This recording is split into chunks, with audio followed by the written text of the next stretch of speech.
Paper 167. The Visit to Philadelphia.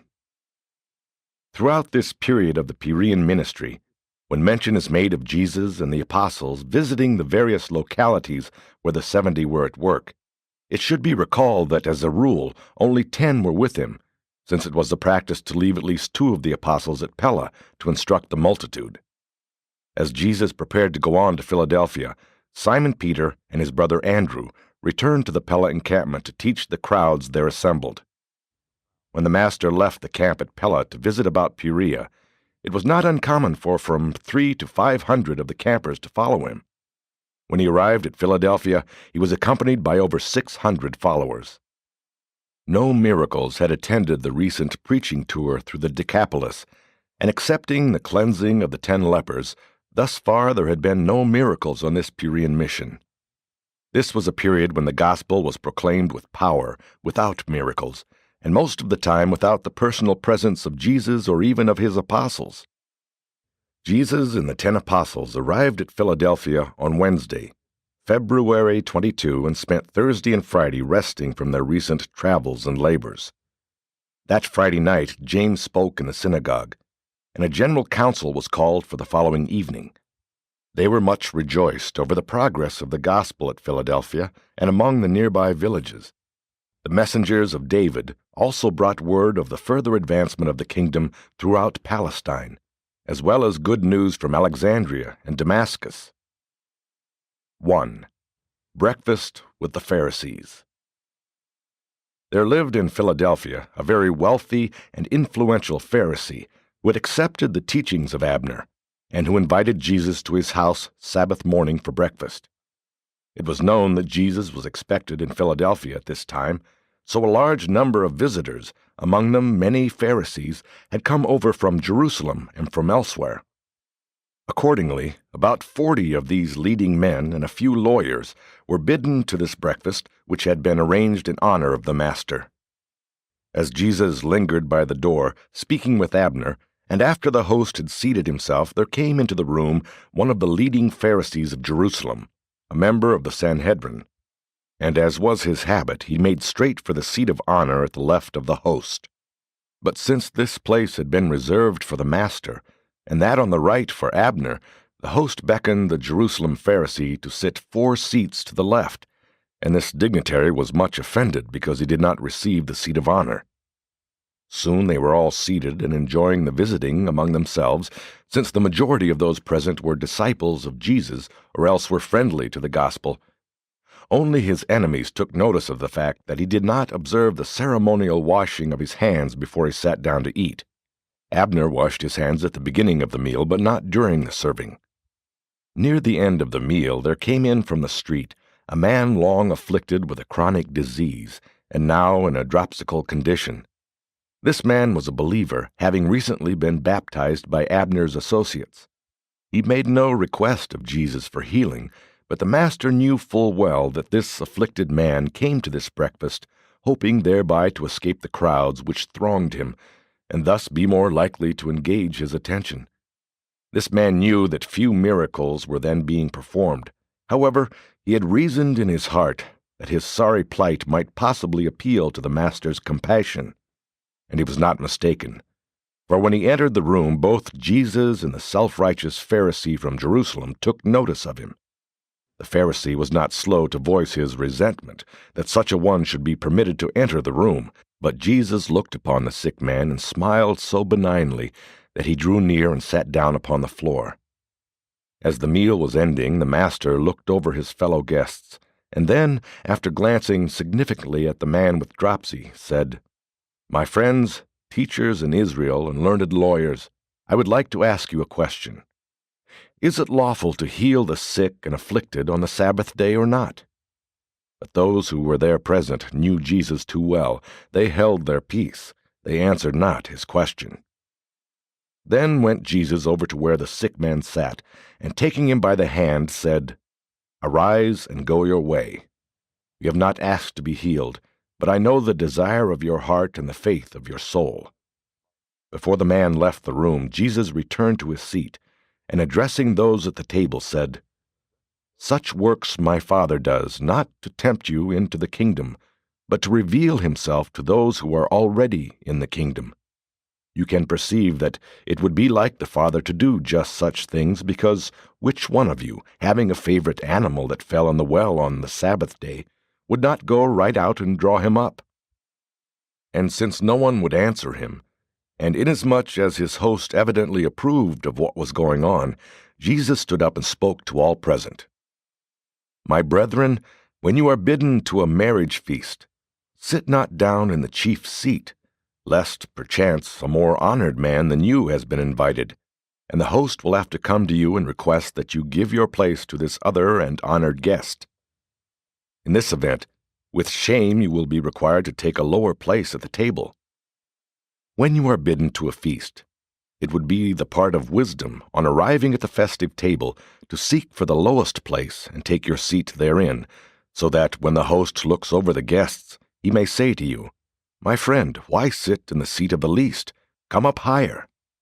And thus will such a one have glory in the presence of his fellow guests. Forget not, every one who exalts himself shall be humbled, while he who truly humbles himself shall be exalted.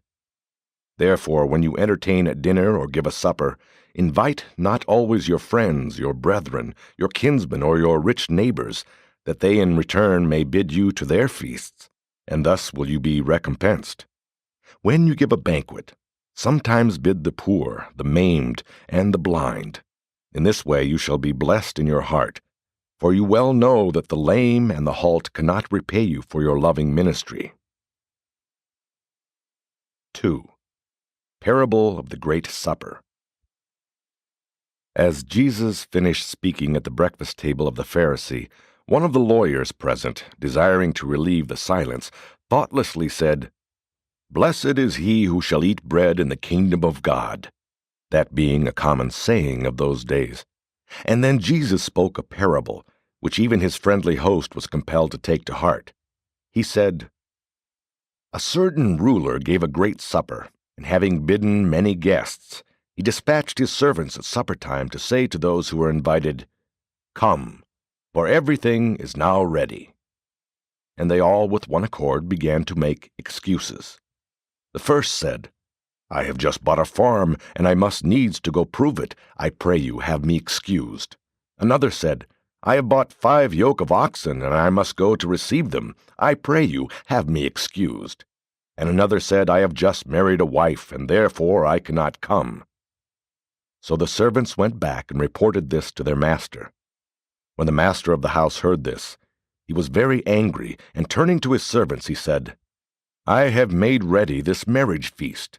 The fatlings are killed, and all is in readiness for my guests. But they have spurned my invitation. They have gone every man after his lands and his merchandise, and they even show disrespect to my servants who bid them come to my feast. Go out quickly, therefore, into the streets and lanes of the city, out into the highways and the byways, and bring hither the poor and the outcast, the blind and the lame, that the marriage feast may have guests. And the servants did as their Lord commanded, and even then there was room for more guests. Then said the Lord to his servants, Go now out into the roads and the countryside, and constrain those who are there to come in, that my house may be filled. I declare that none of those who were first bidden shall taste of my supper. And the servants did as their master commanded, and the house was filled. And when they heard these words, they departed. Every man went to his own place. At least one of the sneering Pharisees present that morning comprehended the meaning of this parable, for he was baptized that day, and made public confession of his faith in the gospel of the kingdom. Abner preached on this parable that night at the general council of believers. The next day all of the apostles engaged in the philosophic exercise of endeavoring to interpret the meaning of this parable of the Great Supper. Though Jesus listened with interest to all of these differing interpretations, he steadfastly refused to offer them further help in understanding the parable. He would only say, Let every man find out the meaning for himself and in his own soul. 3. The woman with the spirit of infirmity. Abner had arranged for the Master to teach in the synagogue on this Sabbath day, the first time Jesus had appeared in a synagogue since they had all been closed to his teachings by order of the Sanhedrin. At the conclusion of the service, Jesus looked down before him upon an elderly woman who wore a downcast expression and who was much bent in form. This woman had long been fear-ridden, and all joy had passed out of her life. As Jesus stepped down from the pulpit, he went over to her and, touching her bowed-over form on the shoulder, said, "Woman, if you would only believe, you could be wholly loosed from your spirit of infirmity."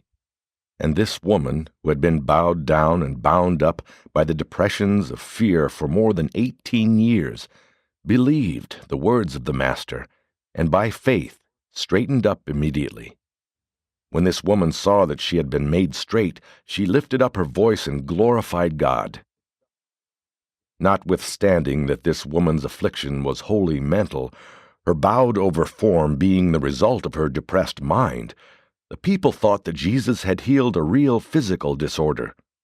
Although the congregation of the synagogue at Philadelphia was friendly toward the teachings of Jesus, the chief ruler of the synagogue was an unfriendly Pharisee, and as he shared the opinion of the congregation that Jesus had healed a physical disorder, and being indignant because Jesus had presumed to do such a thing on the Sabbath, he stood up before the congregation and said, "Are there not 6 days in which men should do all their work?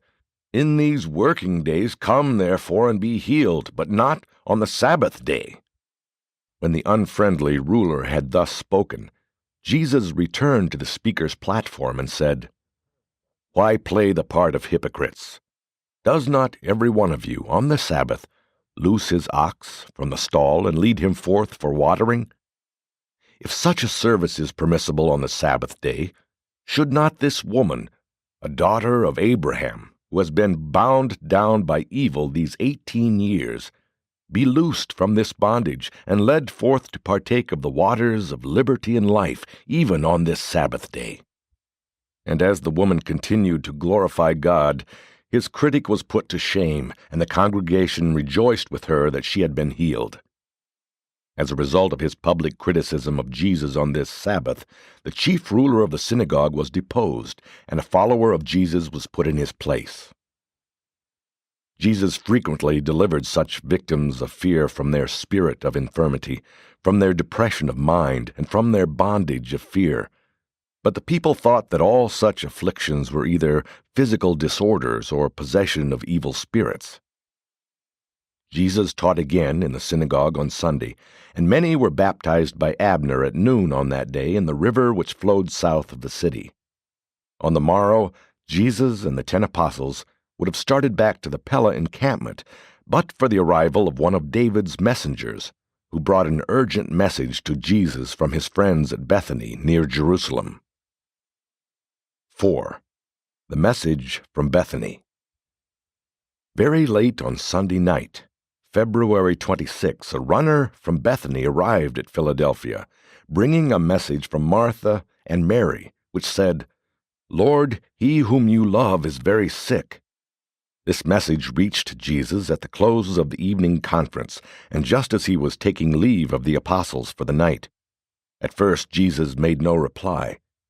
There occurred one of those strange interludes, a time when he appeared to be in communication with something outside of and beyond himself. And then, looking up, he addressed the messenger in the hearing of the apostles, saying, "This sickness is really not to the death. Doubt not that it may be used to glorify God and exalt the Son." Jesus was very fond of Martha, Mary, and their brother Lazarus. He loved them with a fervent affection. His first and human thought was to go to their assistance at once, but another idea came into his combined mind. He had almost given up hope that the Jewish leaders at Jerusalem would ever accept the kingdom, but he still loved his people, and there now occurred to him a plan whereby the scribes and Pharisees of Jerusalem might have one more chance to accept his teachings. And he decided, his Father willing, to make this last appeal to Jerusalem the most profound and stupendous outward working of his entire earth career. The Jews clung to the idea of a wonder-working deliverer, and though he refused to stoop to the performance of material wonders or to the enactment of temporal exhibitions of political power, he did now ask the Father's consent for the manifestation of his hitherto unexhibited power over life and death. The Jews were in the habit of burying their dead on the day of their demise. This was a necessary practice in such a warm climate. It often happened that they put in the tomb one who was merely comatose, so that on the second or even the third day such a one would come forth from the tomb. But it was the belief of the Jews that while the spirit or soul might linger near the body for 2 or 3 days, it never tarried after the third day. That decay was well advanced by the 4th day, and that no one ever returned from the tomb after the lapse of such a period. And it was for these reasons that Jesus tarried yet 2 full days in Philadelphia before he made ready to start for Bethany. Accordingly, early on Wednesday morning he said to his apostles, "Let us prepare at once to go into Judea again." And when the apostles heard their master say this, they drew off by themselves for a time to take counsel of one another. James assumed the direction of the conference, and they all agreed that it was only folly to allow Jesus to go again into Judea, and they came back as one man and so informed him. Said James, "Master, you were in Jerusalem a few weeks back, and the leaders sought your death, while the people were minded to stone you. At that time you gave these men their chance to receive the truth, and we will not permit you to go again into Judea." Then said Jesus, "But do you not understand that there are 12 hours of the day in which work may safely be done? If a man walks in the day, he does not stumble inasmuch as he has light. If a man walks in the night, he is liable to stumble since he is without light. As long as my day lasts, I fear not to enter Judea. I would do one more mighty work for these Jews. I would give them one more chance to believe, even on their own terms, conditions of outward glory and the visible manifestation of the power of the Father and the love of the Son. Besides, do you not realize that our friend Lazarus has fallen asleep, and I would go to awake him out of this sleep?" Then said one of the apostles, "Master, if Lazarus has fallen asleep, then will he the more surely recover." It was the custom of the Jews at that time to speak of death as a form of sleep, but as the apostles did not understand that Jesus meant that Lazarus had departed from this world, he now said plainly, "Lazarus is dead. And I am glad for your sakes, even if the others are not thereby saved, that I was not there, to the end that you shall now have new cause to believe in me. And by that which you will witness, you should all be strengthened in preparation for that day when I shall take leave of you and go to the Father." When they could not persuade him to refrain from going into Judea, and when some of the apostles were loath even to accompany him, Thomas addressed his fellows, saying, "We have told the Master our fears, but he is determined to go to Bethany. I am satisfied it means the end. They will surely kill him, but if that is the Master's choice, then let us acquit ourselves like men of courage. Let us go also, that we may die with him." And it was ever so. In matters requiring deliberate and sustained courage, Thomas was always the mainstay of the 12 apostles. 5. On the way to Bethany. On the way to Judea, Jesus was followed by a company of almost 50 of his friends and enemies. At their noon lunchtime on Wednesday, he talked to his apostles and this group of followers on the terms of salvation, and at the end of this lesson told the parable of the Pharisee and the publican, a tax collector. Said Jesus, "You see then that the Father gives salvation to the children of men, and this salvation is a free gift to all who have the faith to receive sonship in the divine family. There is nothing man can do to earn this salvation. Works of self-righteousness cannot buy the favor of God, and much praying in public will not atone for lack of living faith in the heart. Men you may deceive by your outward service, but God looks into your souls. What I am telling you is well illustrated by two men who went into the temple to pray, the one a Pharisee and the other a publican. The Pharisee stood and prayed to himself, "O God, I thank you that I am not like the rest of men, extortioners, unlearned, unjust, adulterers, or even like this publican. I fast twice a week. I give tithes of all that I get." But the publican, standing afar off, would not so much as lift his eyes to heaven, but smote his breast, saying, "God be merciful to me, a sinner." I tell you that the publican went home with God's approval rather than the Pharisee. For everyone who exalts himself shall be humbled, but he who humbles himself shall be exalted. That night, in Jericho, the unfriendly Pharisee sought to entrap the Master by inducing him to discuss marriage and divorce, as did their fellows one time in Galilee. But Jesus artfully avoided their efforts to bring him into conflict with their laws concerning divorce. As the publican and the Pharisee illustrated good and bad religion, their divorce practices served to contrast the better marriage laws of the Jewish code with the disgraceful laxity of the Pharisaic interpretations of these Mosaic divorce statutes. The Pharisee judged himself by the lowest standard. The publican squared himself by the highest ideal. Devotion to the Pharisee was a means of inducing self-righteous inactivity and the assurance of false spiritual security. Devotion to the publican was a means of stirring up his soul to the realization of the need for repentance, confession, and the acceptance by faith of merciful forgiveness. The Pharisee sought justice, the publican sought mercy. The law of the universe is, "Ask and you shall receive. Seek and you shall find." Though Jesus refused to be drawn into a controversy with the Pharisees concerning divorce, he did proclaim a positive teaching of the highest ideals regarding marriage. He exalted marriage as the most ideal and highest of all human relationships. Likewise, he intimated strong disapproval of the lax and unfair divorce practices of the Jerusalem Jews, who at that time permitted a man to divorce his wife for the most trifling of reasons, such as being a poor cook, a faulty housekeeper, or for no better reason than that he had become enamored of a better-looking woman. The Pharisees had even gone so far as to teach that divorce of this easy variety was a special dispensation granted the Jewish people, particularly the Pharisees. And so, while Jesus refused to make pronouncements dealing with marriage and divorce, he did most bitterly denounce these shameful floutings of the marriage relationship, and pointed out their injustice to women and children. He never sanctioned any divorce practice which gave man any advantage over woman.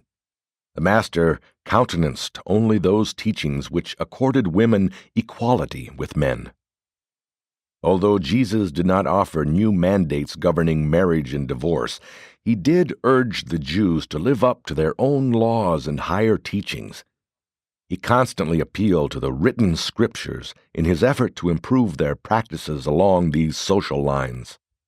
While thus upholding the high and ideal concepts of marriage, Jesus skillfully avoided clashing with his questioners about the social practices represented by either their written laws or their much-cherished divorce privileges.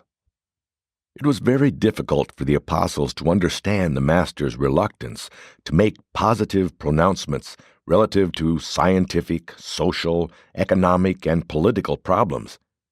They did not fully realize that his earth mission was exclusively concerned with revelations of spiritual and religious truths.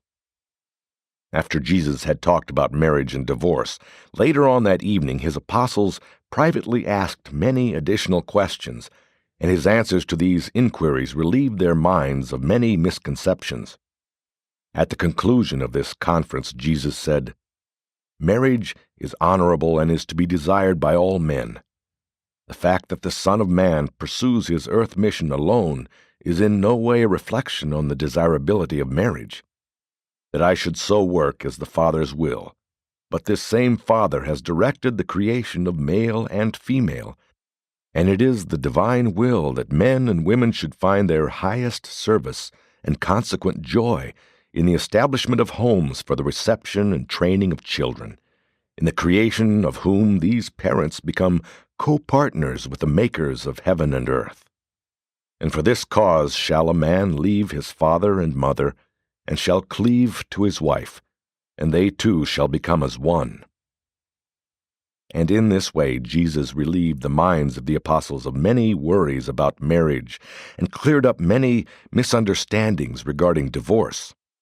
At the same time, he did much to exalt their ideals of social union and to augment their respect for women and children and for the home.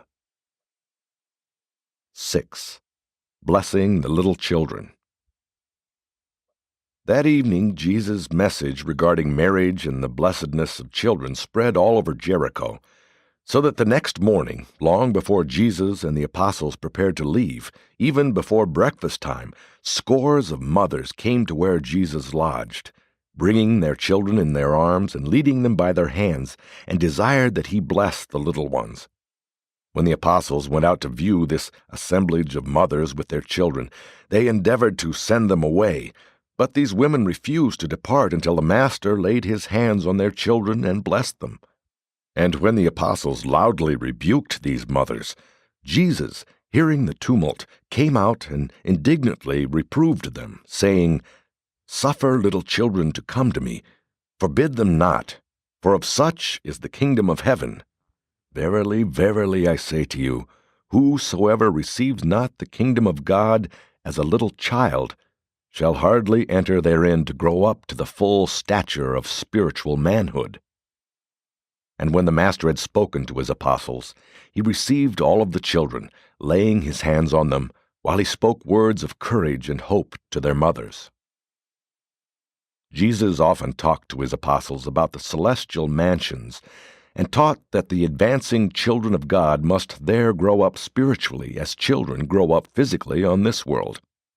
And so does the sacred oftentimes appear to be the common, as on this day these children and their mothers little realized that the onlooking intelligences of Nebadon beheld the children of Jericho playing with the Creator of a universe.